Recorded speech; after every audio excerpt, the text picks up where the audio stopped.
नमस्कार बच्चों, देखिए एक बहुत महत्वपूर्ण इन्फॉर्मेशन है और ये किससे रिलेटेड है। ये आपका नीट पीजी का कोर्ट केस हुआ था। ठीक है, तो आपको पता होगा कि आंसर की को लेके कोर्ट केस किया गया था। 2024 का जो इंट्रेंस हुआ था नीट पीजी 2024 का, उसी को लेके एक केस किया गया था। ठीक है, केस किसको था? आंसर की को, और साथ ही साथ इरेगुलरिटी हुई थी, तो इसी को लेके कुछ बच्चों यानी 16 स्टूडेंट्स ने केस किया था। तो उसी पर आज हम लोग विस्तृत चर्चा करेंगे। The NEET PG Supreme Court hearing was previously scheduled for April 8. However, the matter was not taken up by the Supreme Court bench due to unforeseen circumstances.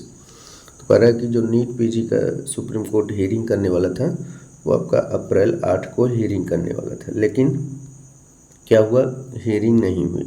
क्यों नहीं हुआ? क्योंकि कुछ अनफॉर्सीन यानी अप्रत्याशित परिस्थितियों में ये केस को टेकन अप नहीं किया गया। ठीक है, आइए विस्तृत देखते हैं क्या है। देखिए इसमें क्या कह रहा है। देखिए कह रहा है कि the long pending petition on national eligibility cum entrance test of post graduate NEET PG likely to be taken up today, यानी ये बीते हुए 2 दिन पहले यानी अप्रैल 22।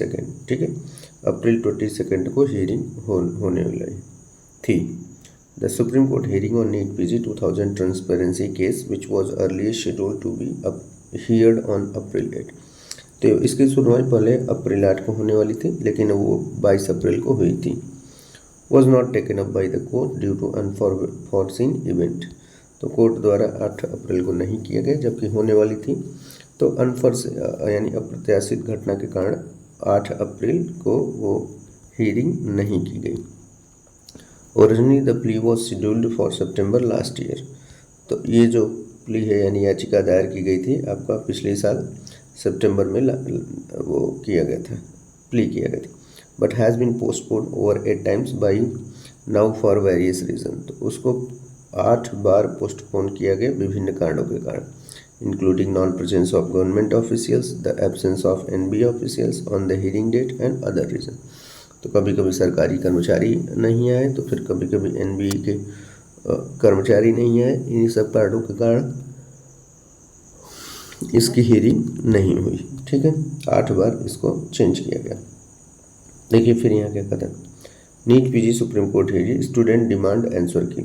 स्टूडेंट्स का डिमांड था आंसर की को लेकर। The petition asking for NEET PG 2024 transparency was submitted by 19 NEET PG students who expressed a concern about sudden changes in the examination schedule just a few days before the NEET PG exam date.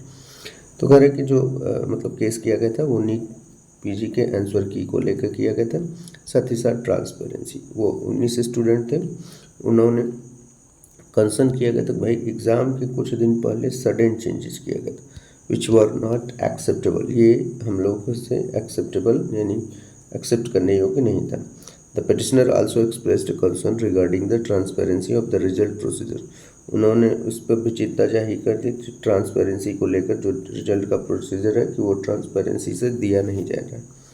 They also demanded the NBE reveal the candidate questions paper, answer key and response sheet for the examination.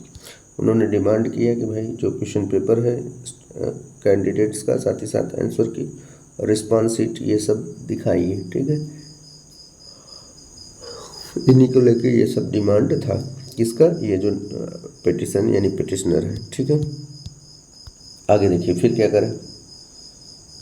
आगे में करें considering the last minute changes unacceptable, the apex court bench comprising CJI CY Chandrachud, justice JB Pardiwala and Manoj Mishra had issued notice to NBA and Union government asked them to submit their clarification. तो उन्होंने भाई जो ये थे जज लोग, इन्होंने पूछा भाई कि सरकार से कि इस पे आप अपना विचार रखिए, अपना पक्ष दीजिए, यानी इसको क्लैरिफाई करिए कि भाई क्या ऐसी समस्या थी। However in the later hearing dated September 30, यानी 30 सितंबर को the petition was postpone and one appear to be behalf of the central government.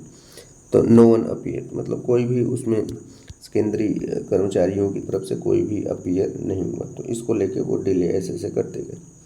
Dissatisfaction with the NEET PG exam in 2 shifts. अब इस बार भी बच्चों को ने मतलब डिससेटिस्फाइड है क्योंकि 2 शिफ्ट में एग्ज़ाम कराने जा रहे हैं। NEET PG applicants claimed in their petition to the Supreme Court at the implementation of NEET PG in 2 shifts, as well as the normalization process 3 days before the exam, had an adverse effect on the students. तो इसके पहले क्या किए थे, अचानक में, इस बार तो है ही, पिछली बार भी अचानक में 2 शिफ्ट में एग्ज़ाम कर दी, और जब 2 शिफ्ट में एग्ज़ाम करती तो उससे नॉर्मलाइजेशन प्रोसेस, और ये कब इन्फॉर्म किए, 3 दिन पहले। तो ये मतलब सडन आपने ये सब किया है, तो this was not acceptable for the all candidates, so it was very मतलब आप बोल सकते हैं कि बहुत विषम परिस्थिति थी बच्चों को, ठीक है। Besides, at present students across the country are demanding the NEET PG 2025 to be held in single shift। साथ ही साथ इसके अलावा जो NEET PG 2025 होगा उसको भी लेके स्टूडेंट डिमांड कर रहे हैं कि इसको भी भाई आप जो एंट्रेंस होगा 2025 का, इसको भी सिंगल शिफ्ट में कंडक्ट कराइए। As examination in the multiple shifts introduces variability in the level of difficulty and subject-wise question distribution। तो इन सब को लेकर यहाँ पर क्वेश्चन जो है आपका सब्जेक्ट वाइज क्वेश्चन डिस्ट्रीब्यूशन में डिफ़िकल्टी आ रही है मल्टीपल शिफ्ट में, तो ये सब मैंने चर्चा कर दिया है, और इन सब को भी लेके काफ़ी विवादास्पद में, विवाद की स्थिति में चल रहा है ये NEET PG 2025 में, ठीक है। तो ये रहा केस। 22 को क्या हीयरिंग हुई है, अप्रैल 22 को क्या रिजल्ट आया है। हालांकि अभी आप देख रहे हैं 8 बार टाल गया है, तो ये भी लगभग टला ही होगा। क्या होगा, कैसे होगा, उसका अपडेट आपको बाद में मिलता रहेगा, ठीक है। साथ ही साथ जो लोग NEET UG 2025 का प्रिपरेशन कर रहे हैं वो लोग बाय पोस्ट क्लासेस, और ये ध्यान रखिए कि आपका जो सिटी इंटीमेशन स्लिप है NEET UG कैंडिडेट का जनरेट कर दिए गए हैं, ठीक है। NTA ने सिटी इंटीमेशन स्लिप जनरेट कर दिया है, तो जो बच्चों का जहाँ पर है अपना सिटी इंटीमेशन स्लिप देख सकते हैं।